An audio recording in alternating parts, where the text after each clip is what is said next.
छोरी आइस खानुभएको किन त आइस खानुभएको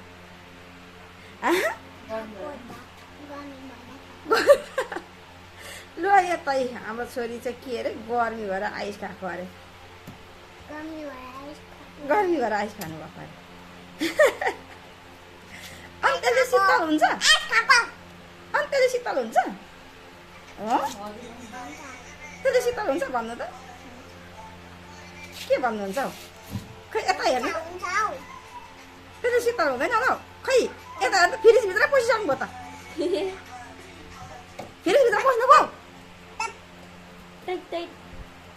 बेबी के गर्नुभएको आउनु यहाँ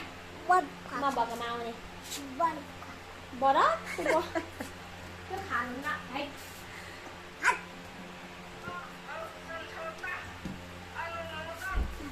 यो त बरफमा खानु यता आउनु अर्को बरफ खानुपर्छ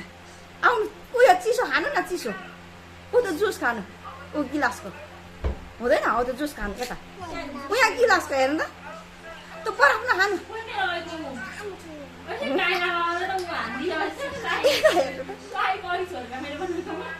औ छोरी यता हेर्नु न यता आऊ यता